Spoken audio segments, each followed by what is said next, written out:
So like I said, I'm Joey and I work for Elfin Services, and Elfin Services is a local home care and care management agency.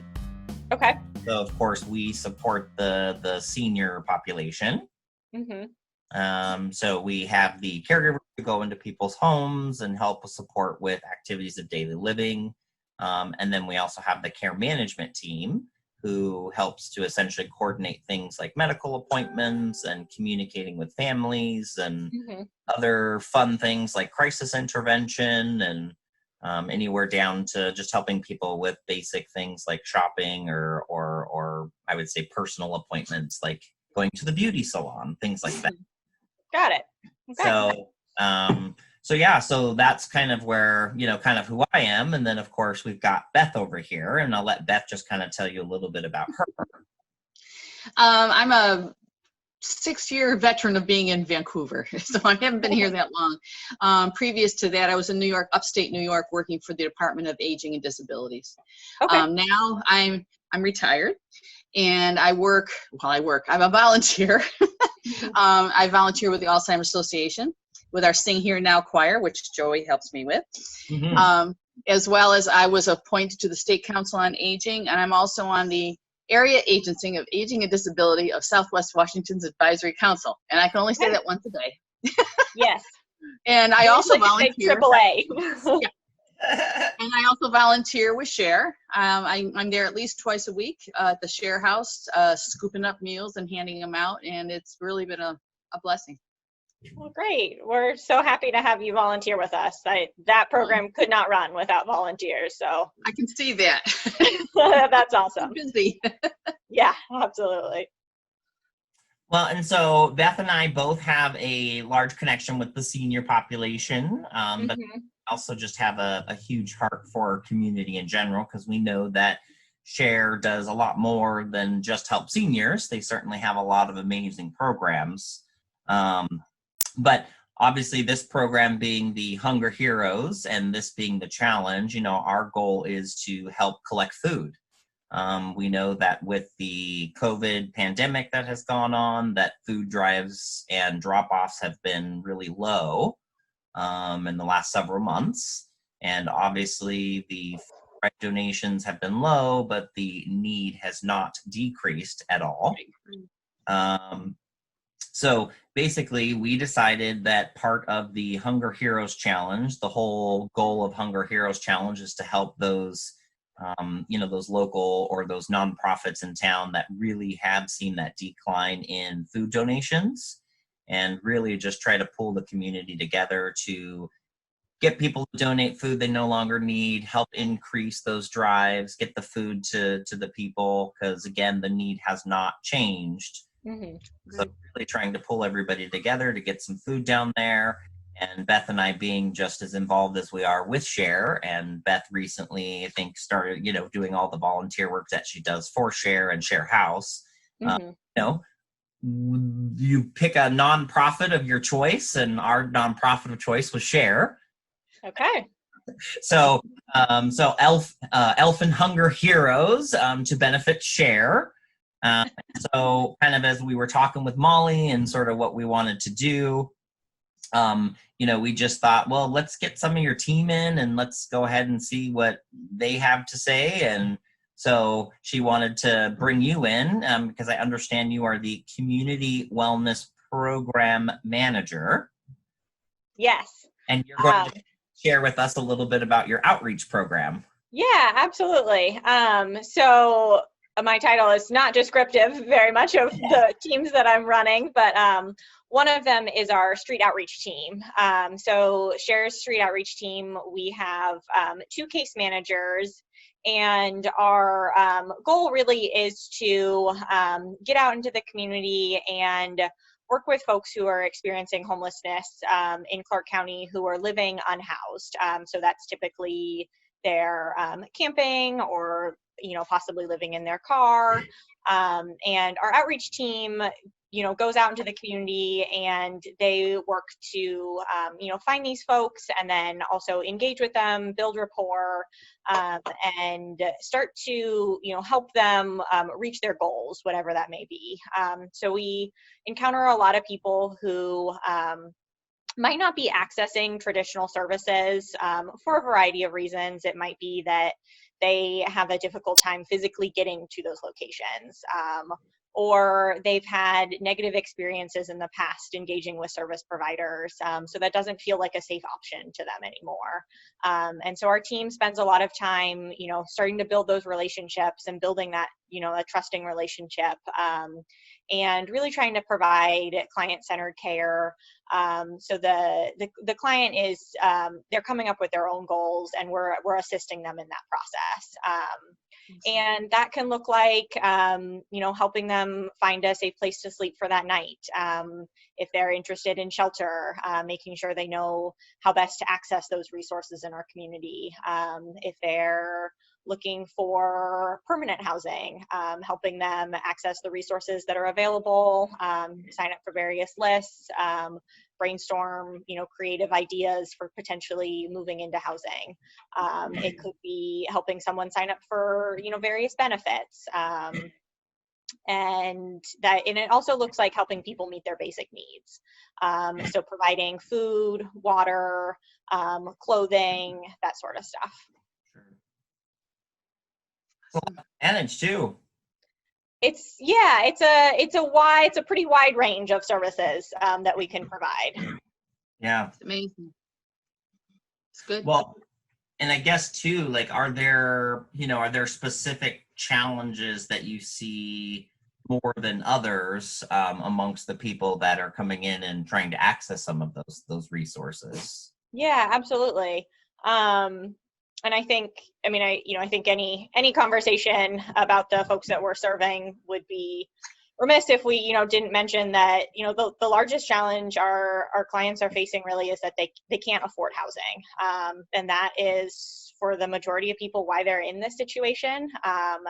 And their income has just not kept up with housing costs. And so they at this moment can't afford housing. And so our role is to try to, problem solve with them and support them with their goals, and that can be really challenging for people who are sleeping outside. It means you have to carry all of your things with you. It means you're out in the elements, whether that's cold or heat. It means you might not, or probably don't have regular access to a bathroom or a shower. So it's difficult to hold on to items. It's difficult to make it to appointments. If you lack reliable transportation, it's extremely difficult to transverse the county trying to get to this appointment and that appointment. And so I think those are big challenges that our folks face, is that they can't take a lot of things all at once, and they can certainly struggle to reach all of those service providers where the service provider is. And so our team really strives to bring as many of those resources and as much as that support to the client where they are. Yeah. Awesome. Well, it seems like you guys might need to, build a storage unit of some kind, like a public storage or something, because, like you said, carrying around all that stuff after you have, shelter for the night or something, and then the next day picking up, and you're having to figure out how to carry it all around. And, and obviously we've all seen, we've seen them on the side of the road or on the side of the street, and they've got, you can see all their stuff that they have there, and to imagine them having to pick that up at least, every morning. Mm-hmm. So, somewhere for them to possibly store it. Because obviously too, we know that there's only so many places that a person can sleep too, and there's only so many beds. Right. So, obviously that's something too, is needing more buildings to house these people. Mm-hmm. So of course that's going to be an ever-growing problem, I would say. Yeah, absolutely. All right. And Beth, I think. I have a question. Yeah, I was going to say, did you have a question? Yeah, what types of foods, if we're going to just attack you with pounds and pounds of food, what type of would be the most helpful? Yeah, for so Share? Yeah, so I'll speak specifically for our outreach team and for the folks that we're serving for that program, because I think our needs do look a little bit different from the rest of Share.